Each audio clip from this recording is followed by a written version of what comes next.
We've all been there. A mistake gets made, feelings are hurt, and suddenly a relationship feels like it's hanging by a thread. So what makes the difference between a connection that breaks and one that actually ends up stronger?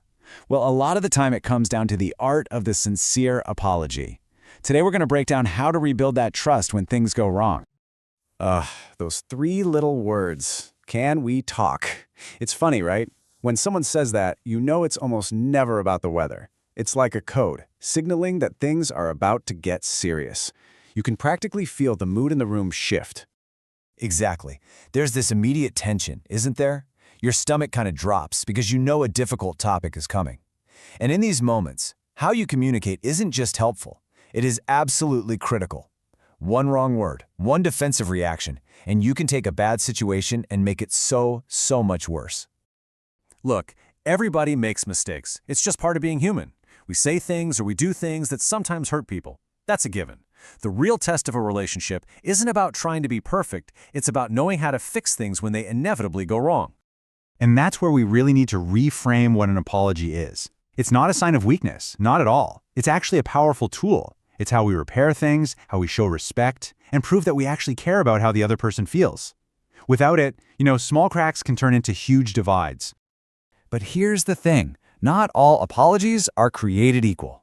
Just throwing out a quick sorry often just doesn't cut it. In fact, some of these so-called apologies, they can do way more harm than good. So let's get into the details here. Okay, look at this. The difference in wording seems so small, but it's massive. I'm sorry you feel that way. That's the classic non-apology. It puts the blame on their reaction. But compare that to, I'm sorry for what I did. See the shift? That takes full ownership. It says, I was responsible for your pain, and that, right there, is the foundation of a real apology. And this really gets to the heart of it all. A genuine apology isn't a tactic to win an argument or just, make the awkwardness stop. It's about reconnecting. It's about sending a clear message that says, I hear you, I get it, and your feelings matter to me. So, how do we get this right? Is there a secret formula? Well, turns out there's a pretty clear blueprint. We can actually break down a meaningful apology into a few key steps that anyone, and I mean anyone, can learn. So here it is, a 5-step guide. Think of it like a recipe. First, you have to actually understand what happened. Then, you take full responsibility. After that, you express genuine regret. Step 4, you offer to make amends. And finally, you promise to change your behavior. Let's dig into those first two a bit more.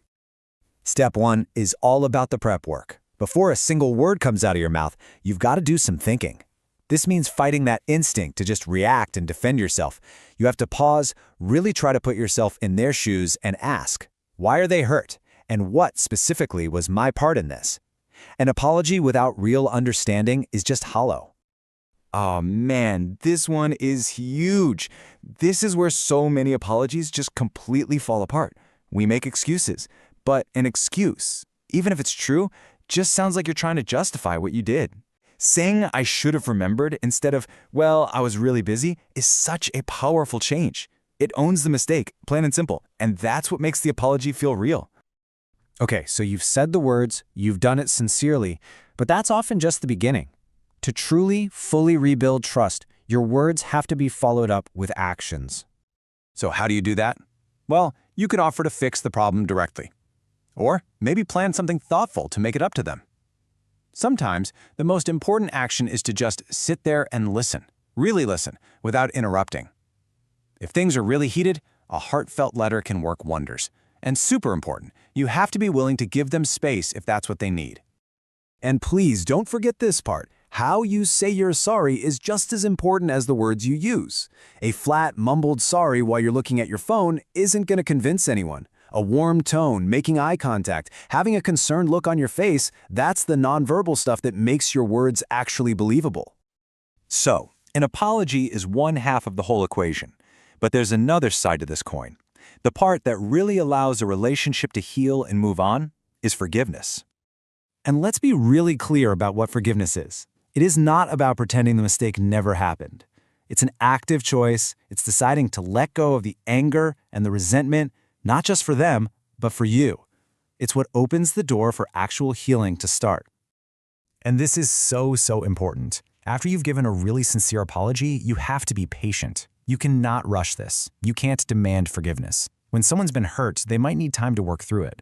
Giving them that time and space is kind of the final act of respect that proves your apology was the real deal.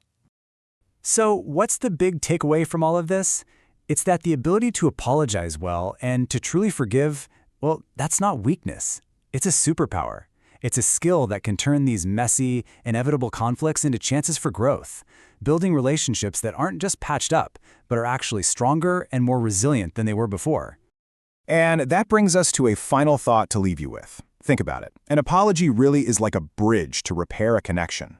But that bridge needs to be built from both sides. So the question is, what does it take for you to start building your half? And when someone else is offering, what do you need to see from them to be willing to walk across?